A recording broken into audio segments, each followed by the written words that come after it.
पता था यार 28 की वजह से आज 29 को नहीं पहुंचा, तो फोन पे उनको लिंक दे देंगे बस। अब लाइव देना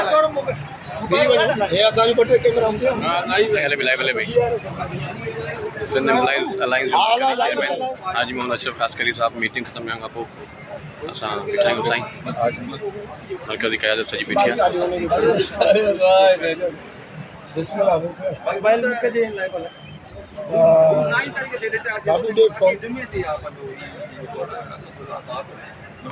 जी सर।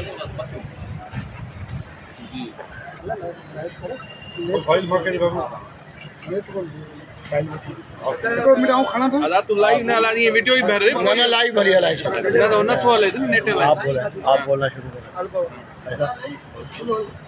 बिस्मिल्लाह रहमान रहीम। तमाम तर सिंध जे मुलाज़िमनि खे ख़ुशख़बरी ॾियण जे लाइ तव्हांजी लीडरशिप तव्हांजे साम्हूं अची वई आहे।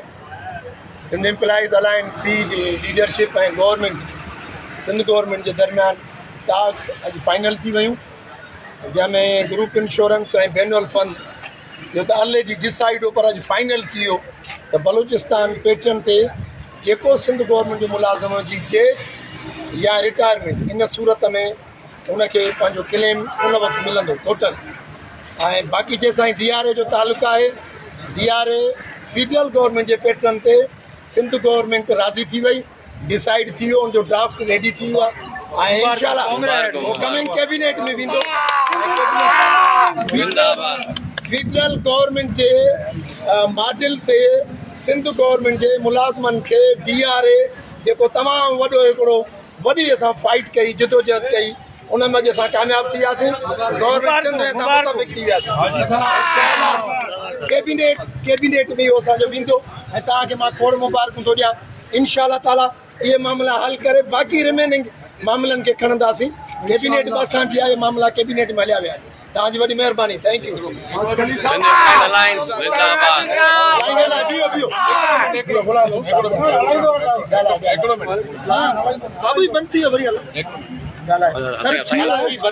बिस्मिल्लाहिर्रहमानिर्रहीम।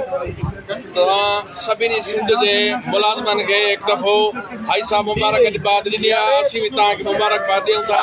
अॼु फाइनल ॻाल्हियूं थी वियूं, जंहिंमें बैनुअल फंड ऐं ग्रुप इंश्योरेंस बलूचिस्तान जे पेटर्न ते जंहिं वक़्तु जेको मुलाज़िम रिटायर थींदो या जेको आहे फोत थी वेंदो उन वक़्तु फंड मिलंदो।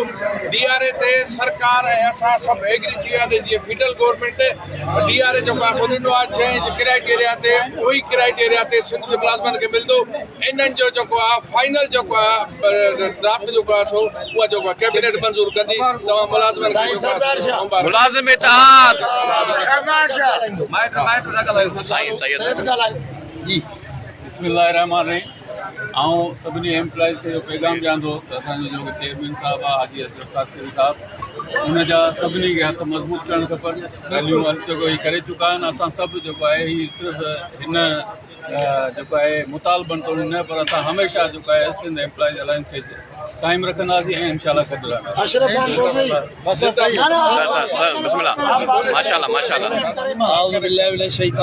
बिस्मिल्लाहिर्रहमानिर्रहीम। जैसे कि चेयरमैन साहब ने और हमारे दीगर साथियों ने आपको खुशखबरी दे दी है और सिंध के तमाम इदारों के मुलाजमीन के लिए आज खुशखबरी है कि सिंध एम्प्लॉइज अलायंस की क़यादत सुरखरू हुई है और ये DRA भी अप्रूवल हो गया है आज ड्राफ्ट बन के। और आपको पता है ग्रुप इंश्योरेंस बैनुअल फंड भी हम बलूचिस्तानी तर्ज पे जो हमारा मुतालबा था वो मंजूर करा लिया है। तो आप सिंध के तमाम मुलाजमीन को बहुत बहुत मुबारक हो। कैबिनेट में इंशाअल्लाह ताला ये तमाम अप्रूवल्स हो जाएंगी और फिर बाकायदा जश्न मनाएंगे।